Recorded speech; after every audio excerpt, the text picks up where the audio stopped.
Olá! Para nossa análise de hoje, a gente vai, mergulhar num vídeo que deu o que falar no YouTube. 50 Reasons the US is in Serious Trouble, do canal MapPack. A ideia é a gente investigar aqui os argumentos deles sobre os desafios, estruturais, econômicos, sociais que os Estados Unidos estão enfrentando. Exato. É uma análise bem densa, sabe? Cheia de dados que pintam um quadro complexo. Infraestrutura, divisões sociais, essa questão toda da dependência do carro, meio ambiente, basicamente como a geografia e a própria estrutura política dos Estados Unidos parecem, criar ou talvez agravar certos problemas. E para começar, tem um dado que já, dá o tom da conversa, A Sociedade Americana de Engenheiros Civis, a SCE, deu uma nota geral C-, quase reprovando a infraestrutura americana. É, baixíssimo. Ou então aquele outro fato, só 6 aeroportos americanos entre os 50 melhores do mundo, segundo a Skytrax. Já mostra que tem bastante coisa pra gente entender aí. Com certeza. E um ponto de partida interessante que o vídeo traz é a própria escala dos Estados Unidos. É um país gigante, né? E de Nova York a Los Angeles, nossa, são quase 4.500 quilômetros. Isso, que parece óbvio, tem consequências práticas, enormes. Tipo, para quem quer abrir um negócio. O vídeo argumenta que, para uma empresa pequena, ter que lidar com 50 legislações diferentes. Imposto, fuso horário, logística. É um pesadelo. Uhum. Acaba que favorece as gigantes, né? Que têm estrutura para dar conta dessa complexidade toda. Eles até citam um estudo da McKinsey que sugere que isso é bem mais fácil em países menores. E essa imensidão, combinada com a população concentrada mais nas costas, leste e oeste, isso impacta direto o transporte. O trem de passageiro de longa distância, por exemplo, ficou muito, muito atrás de outros países desenvolvidos. Pois é. Os números que a fonte mostra são bem reveladores. A velocidade média dos trens da Amtrak, fora daquele corredor nordeste que é mais usado, fica ali entre 64 e 80 km por hora. Bem devagar para a distância. Muito. No nordeste, até chega a uns 170, 230 km por hora. Mas aí você compara com a Europa. Lá tem trem a 320 km por hora, como o Trainline aponta. Para cruzar o país, voar vira quase a única opção viável mesmo. Só que aí a gente cai no problema dos aeroportos. O vídeo menciona um déficit de dinheiro para investir estimado em 42 bilhões de dólares pelo Airports Council International. E aquela classificação da Skytrax que você falou. Sim. O melhor aeroporto americano, Houston Hobby, está só em 27º lugar no mundo. E não é só dinheiro ou ranking, Falta gente. O vídeo fala de falta de piloto, de controlador de tráfego aéreo. Um relatório do governo americano previu que já em 2025, muitos aeroportos críticos estariam com menos de 85% do pessoal que precisavam. Nossa! Quem já ficou horas esperando em aeroporto por causa disso sente na pele. Lembro uma vez foram 2 horas em Newark. É frustrante, Com certeza.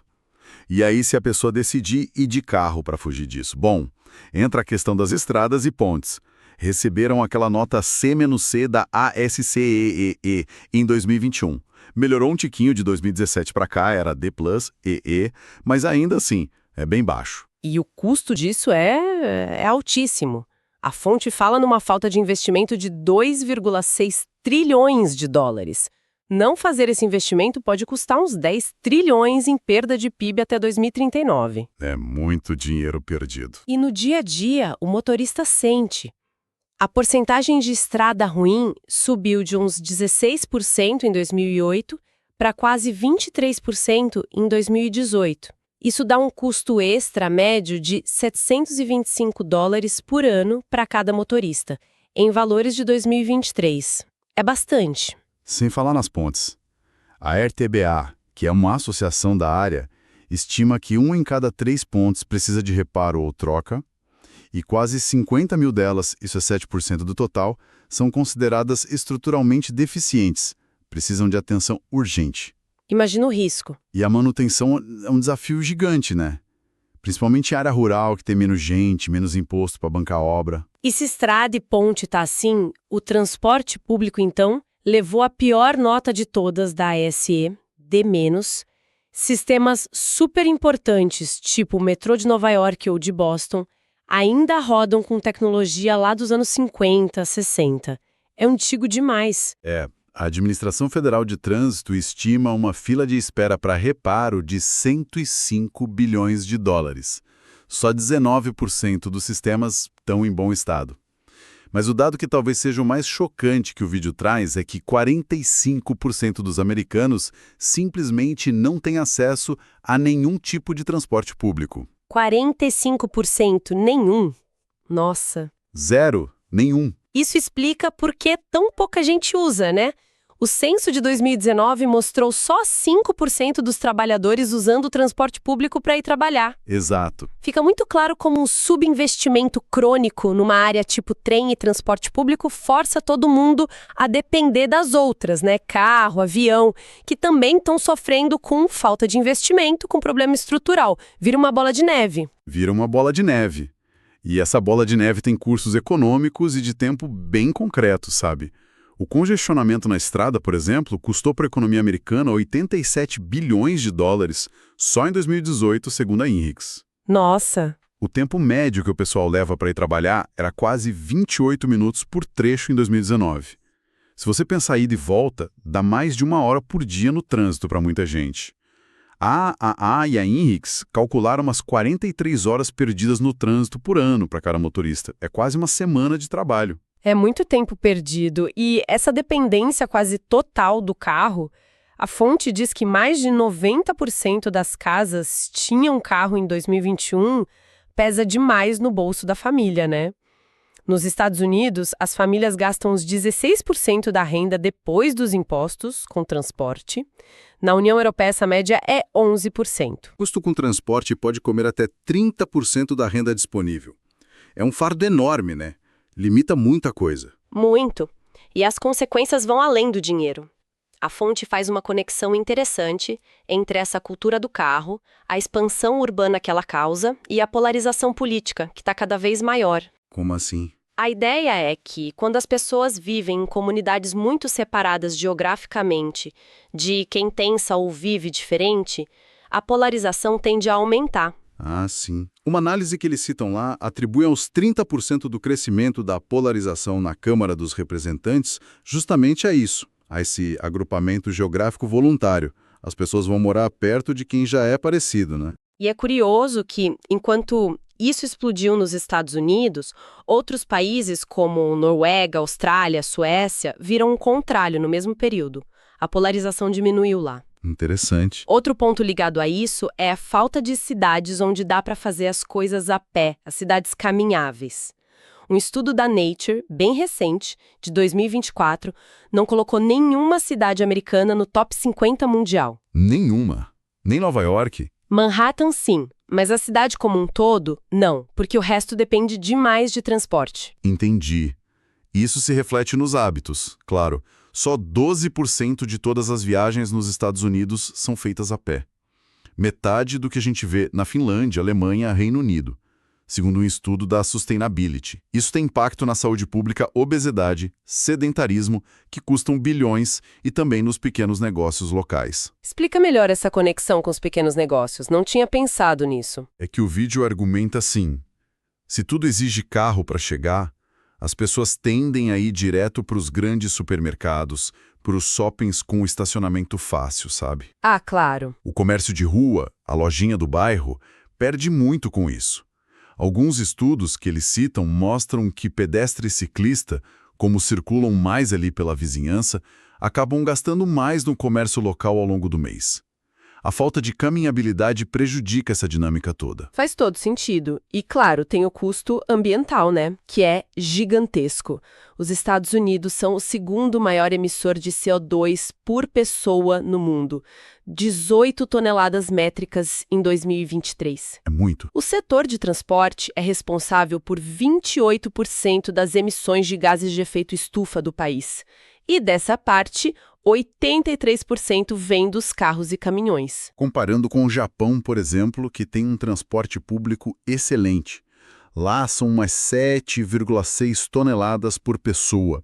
E o transporte é só 19% do total das emissões. O congestionamento americano, que a gente já falou, só piora esse quadro, né? Carro parado poluindo à toa. Ou seja, é um ciclo mesmo. A falta de transporte público força o uso do carro, o planejamento urbano focado no carro dificulta andar a pé ou de bike, e tudo isso impacta a saúde, a economia local, meio ambiente, um ciclo bem difícil de quebrar. Exatamente. E esse ciclo se conecta com outra dimensão que o vídeo explora bastante: as desigualdades geográficas e sociais. Começando pelas áreas rurais. O vídeo destaca a dificuldade que é policiar territórios imensos pouco povoados. Imagino. Eles citam exemplos em reservas indígenas ou lá no Alasca, onde a polícia pode levar 3-4 horas para chegar numa ocorrência. E o subfinanciamento crônico dessas áreas só piora. Outro problema grave no campo que eles mencionam é o acesso à internet. A tal divisão digital ainda é enorme. É verdade. Usando a definição da FCC, que é tipo a Anatel deles, para banda larga, um estudo de 2016 mostrou que 39% das áreas rurais não tinham acesso confiável.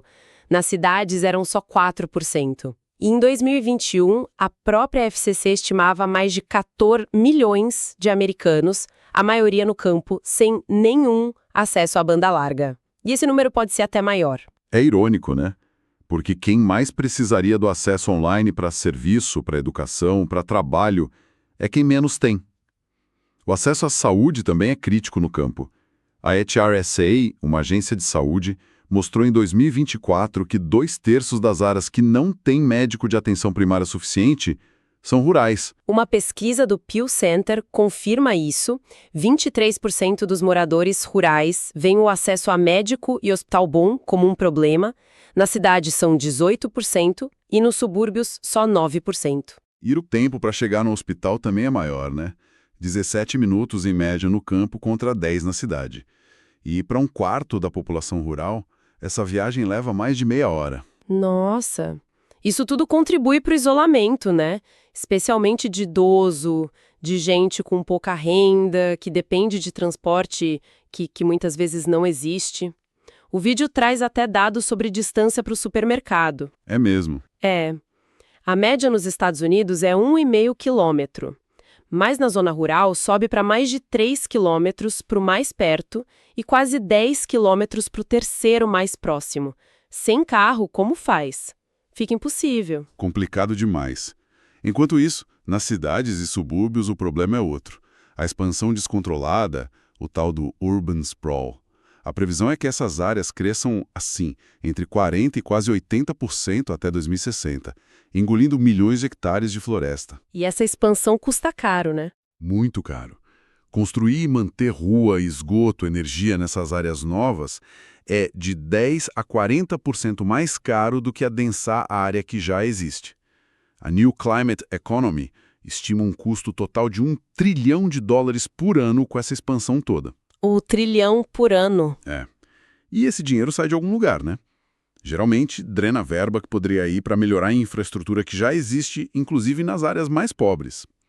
E olha que curioso, o vídeo também cita estudo que liga esse tipo de ambiente suburbano mais espalhado a taxas maiores de depressão. E falando em desigualdade, não dá para não falar do peso da história, né? O vídeo explica bem o redlining. Ah, sim. Aquela prática horrível dos anos 30. Exato, que negava crédito, seguro para bairro de maioria negra ou de outras minorias, dizendo que era arriscado. E isso criou um ciclo vicioso, né? Desinvestimento, perda de valor dos imóveis. Ajudou a criar essa lacuna de riqueza racial gigantesca que existe até hoje. Um projeto de Harvard que eles citam mostrou que 74% daquelas áreas marcadas como arriscadas lá atrás continuam sendo de baixa ou média renda hoje e 64% ainda têm maioria de moradores de minorias. Impressionante o efeito duradouro. E do outro lado, 91% das áreas que eram as melhores na época são hoje de maioria branca e renda mais alta. O mapa do passado ainda está muito presente. E hoje, a crise de moradia acessível continua forte. Faltavam mais de 7 milhões de casas a preços acessíveis em 2021. Aí entra o tal do NIMBY, Not in My Backyard.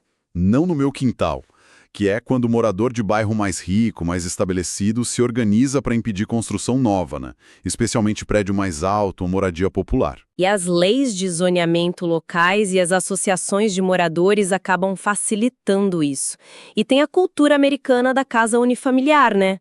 60% moram nelas, conta 35% na Europa. Isso também limita a oferta de moradia mais densa e acessível. O resultado é mais expansão para longe ainda e um número crescente de sem-teto. Eram 771 mil em janeiro de 2024. Isso tudo alimenta a segregação, não só racial, mas a econômica também. Os números que eles trazem são fortes. Entre 1970 e 2020, a segregação por renda aumentou 38% nos bairros, 57% no trabalho e quase 70% nas escolas. 70% nas escolas, nossa. E como o financiamento da escola pública lá depende muito do imposto do imóvel do distrito, a desigualdade na educação é brutal. O New York Times calculou que aluno de distrito rico está em média 4 anos escolares na frente do aluno de distrito pobre. Vira um destino geográfico, então. O CEP onde você nasce define muita coisa. Exatamente. A chance de se mudar para buscar oportunidade está diminuindo. Gente de baixa renda sendo expulsa das áreas metropolitanas com mais emprego. Um estudo da Brookings mostrou que entre 2000 e 2012, o número de empregos acessíveis por transporte ou carro num tempo razoável caiu 17% para os pobres, 17% para hispânicos e 14% para negros nessas áreas. E a desigualdade de renda entre as regiões do país também cresceu muito desde 1980. O Sudeste tinha uma renda que era 87% da média nacional em 2017, enquanto o Nordeste estava em 125%. O coeficiente de Gini, que mede essa desigualdade entre rico e pobre, é bem alto nos Estados Unidos, 42%, comparado com a média da OCDE, 31%.